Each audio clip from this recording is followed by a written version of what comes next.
Hi friends. So another book in the series Books I Love.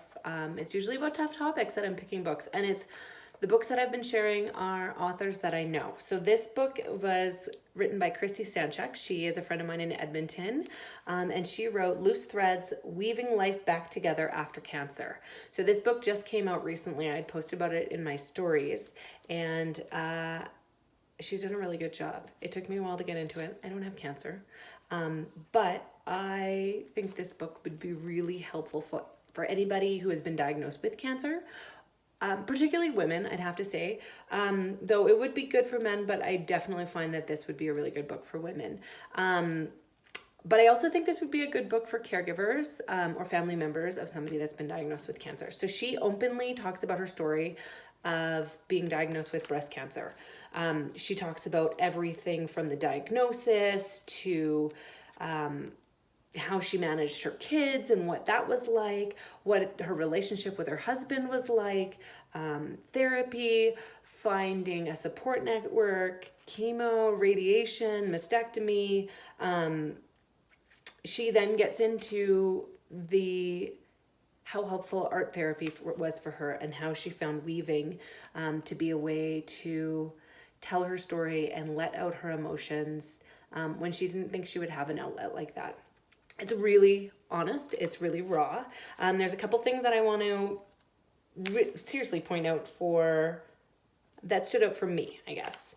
So the first part was talking about taking photos. She chose to shave her head before her hair started falling out. And a friend contacted her and said, I want to do a photo shoot. Let's make you look beautiful. And here's what she said. I thought, yeah, let's do it. Any distraction during cancer treatment is welcome. It made me feel like I didn't have cancer. They came to my house and made me feel pretty and normal. They took pictures of me in my wig. They took pictures of me bald. They took pictures of me with my kids. I look at those photos now and I think how important it is that people see how beautiful you can feel as a bald person and how important it is to document your time with the disease. My kids are so little in those photos and reminds me how amazing they were through the whole process. I talk about it a lot, seeing yourself in your own story, being in pictures for your kids. So she shares some of those pictures that her friend had taken, and they are beautiful. Further into the book, she talks further about taking a photo of what her mastectomy scar looked like. And she says, I didn't see one post that said that. Hey, look at my chest. It looks awesome. And so I decided to take a photo of myself and say, this is what a mastectomy scar looks like. I'm proud of it. I don't think it looks horrific. I think I look pretty good.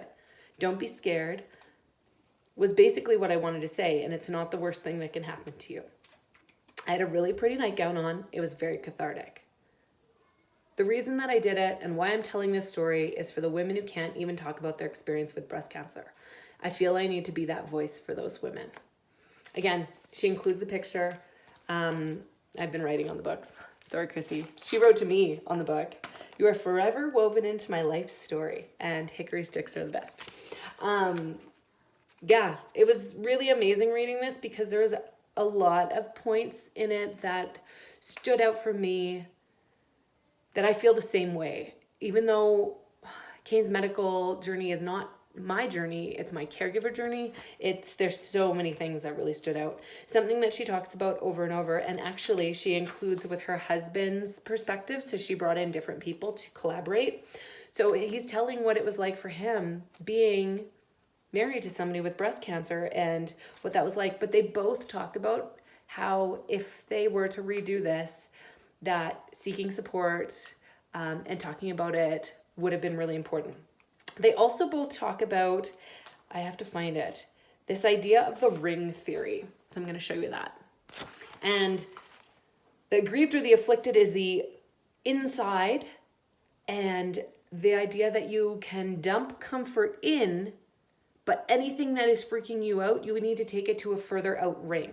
So she gives a personal example. If I'm in the inner circle and you're a casual friend who comes to visit me and my hair loss is making you uncomfortable, you have to go outside the circle before you talk about it. You can only talk about it with someone in a larger circle than yours, which is not my husband or my family. So again, I'll just show you. The center is the person that's afflicted. Then it goes into significant other. Then it goes into true friends. then it goes into colleagues, then it goes into looky loos. I just thought this was a really good way to set it up and explain that process. But a counselor would be a fabulous person to talk about it with. And then the whole last section of the book is dedicated to talking about learning about weaving, talking about teaching weaving, how she continues to use weaving.